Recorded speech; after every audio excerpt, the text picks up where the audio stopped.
Hi everyone, welcome back. Thanks for joining us today. We've got a brand new story to share with you, so let's get started. My name is Damien, and I want to tell you how one ultimatum ended a relationship that lasted 4 years. When my fiancée looked me straight in the eyes and said, "It's either me or them," she thought she already knew what I would choose. For years, I had always given in to avoid arguments and keep things peaceful. But this time I didn't give in, and my response shocked her. Before you jump to conclusions, let me explain everything so it all makes sense. I met Liliana, my fiancée, at a casual weekend get-together at a friend's place. She arrived with a group of girls I hadn't met before. They were all attractive, but something about her stood out to me.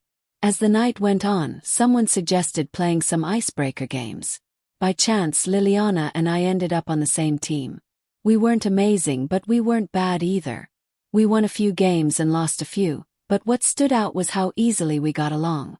She didn't take things too seriously, and she had a sharp sense of humor. There was a natural flow between us, like we had known each other longer than just a few hours. At the end of the night, I asked for her number so we could keep in touch, and she gave it to me without hesitation. For the first few weeks, we messaged each other now and then. Honestly, there wasn't any obvious romance at the beginning, but somewhere along the way things changed. I can't even say exactly when it turned romantic. One day we were just friends, and the next we were exploring a deeper connection. We started spending more time together. Soon we were dating, and it felt right. The chemistry between us was strong. At the time, I didn't realize that just because something starts out well doesn't mean it'll stay that way. Back then, it truly felt like the beginning of something solid. But now, looking back, I see how my feelings blinded me. I put her on a pedestal and ignored the things that didn't fit the perfect picture I'd built in my mind. There were early warning signs, times when she'd get upset if I disagreed with her, or when she'd give me the silent treatment over small things, but I ignored them. I told myself, that's just her personality, or she's just passionate. I didn't recognize it for what it truly was. It's strange how love can make you see red flags as harmless quirks. You start romanticizing behavior you should be questioning. You come up with excuses, and I did that often. As our relationship moved forward, I began to notice a pattern. Liliana's love had unspoken conditions. She didn't say them out loud, but I could feel them. When I agreed with her, followed her plans, or let her have the final say, she was kind, sweet, and loving. It made me feel like I was doing the right thing. But when I disagreed or tried to offer a different opinion, her attitude would suddenly change. She became distant and cold. Sometimes she would act like I wasn't even there. Other times she'd make sarcastic remarks or say things to make me feel guilty and question myself. At the time, I didn't fully understand it, but I was slowly teaching myself to avoid conflict. I kept telling myself, it's not worth arguing over. I chose peace over constant emotional standoffs.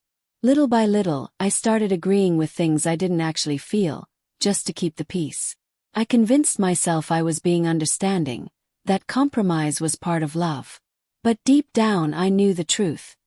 I was walking on eggshells. And the more I did that, the more control she had, masked as love. Here's the thing no one tells you. Sometimes control comes wrapped in affection, in "I love you," in "I just want what's best for us." But you don't see it until you're deep in it, wondering when you stop being honest with yourself. That's where I found myself. On the surface, everything looked stable. Liliana and I were professionals. She worked in healthcare administration, and I held down a corporate job in operations. But when the weekend came, that's when I truly came alive. Saturday mornings were my reset button. I co-hosted a podcast with 2 close friends. What started as a casual idea became something I looked forward to every week. It wasn't Joe Rogan numbers, but it was growing, and more importantly, it fulfilled me. It gave me a space to create, to laugh, to speak freely. Therapy I didn't have to pay for. But Liliana never liked the podcast. First, it didn't bother me. She'd roll her eyes when I brought it up, or say she was too tired to listen, pretending to be disinterested. But I could tell her attention wasn't there. I brushed it off as a difference in hobbies. No big deal, right? Then it started to turn into something else. Every time I mentioned my podcast crew, especially my two co-hosts, she'd tighten up. If I invited her to one of our hangouts, she'd ask who was coming. And the moment she found out they'd be there, she'd back out saying, "I think I'll sit this one out." At first, I thought it was just a personality clash. Maybe she didn't click with their humor or felt left out when we joked around. But the signs kept adding up. Every time I spent time with the guys, she'd be cold with me afterward. If I texted her while I was with them, her replies were short and dry. When I came home, she'd ask questions like, "What did you talk about?" Almost like she was trying to find out if they were discussing something she didn't want me to hear. But when I canceled plans with the guys or didn't bring them up at all, suddenly she was happy. She was playful. Everything seemed sweet. That's when I realized it wasn't just about the podcast anymore. It was about control. She didn't like them because she saw them as a threat. They knew me before her. They challenged me. They told me the truth, even when it wasn't easy to hear. And she didn't want that influence around. She didn't want the confident, independent version of me. She wanted me to be compliant, to agree with everything. Just her and me, no outside perspectives. Looking back now, I can say this. Once someone starts trying to isolate you from the people who truly know and support you, that's not love. That's control, disguised as concern. Took me a while to see it, but once I did, everything else started to make sense. The podcast wasn't just a hobby. It was the last part of me she couldn't control, and that made it a problem for her. As the podcast grew, gaining followers, shout-outs, and even sponsorship interest, I finally felt alive creatively. It was the one place I felt free, until the control started creeping into that space too. Naturally, I was excited. I shared every small milestone with Liliana. I'd come home full of energy after a great recording or after hitting a new listener goal. I tried to include her to show her how much the podcast was growing. But instead of support, I got cold reactions. She didn't even bother hiding it anymore. Her words stayed with me. "You talk more with your podcast crew than you do with me." Or, "How many people are even listening anyway?" But the one that stung the most was, "Do you really have to spend every Saturday with them?" It felt like she was trying to shrink something I loved down to nothing. Her resentment wasn't subtle anymore. That's when I started pulling away emotionally. I stopped sharing updates with her because her reactions drained all the joy out of it. What's the point in opening up to someone who only makes you feel small for caring? But pulling away didn't fix anything. Just made everything harder. Our conversations turned into emotional traps. Every little topic became a potential argument. One day we got into another long, exhausting back and forth. I don't even remember what sparked it. Somewhere in the middle, she asked me to cut back on podcast time for us. She said it was about connection, about compromise, but I knew what it really was.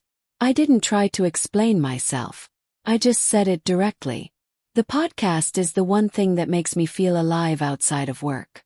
I'm not giving it up just because you don't like the people I do it with. She didn't like that. I saw it in her eyes. She was used to me folding, but this time I didn't. From there, things spiraled. We were already engaged by then. Wedding plans were underway. But instead of bringing us closer, they just made all the cracks more visible. We argued more. Even small decisions became major fights. Then one day, during another heated conversation, she gave me an ultimatum. "It's either me or them. You choose." She said it like she already knew how I'd respond. Like she expected me to cave again. But I didn't. I looked at her calmly and said, "I'm not giving up the one thing that brings me peace just to avoid another argument." That's when she took off her ring. Told me I'd never see her again. I looked her in the eye and said, "You should have thought about that before risking a 4-year relationship on a choice you assumed I'd make." And just like that, she walked out, expecting me to chase her like I always had. But I didn't. Whole week passed. No text, no calls. Then she reached out first, this time with guilt. That was her way in. She said my friends had turned me against her. That I had chosen them over us. That I must have never truly loved her if I could let go of everything so easily. And I just sat there stunned.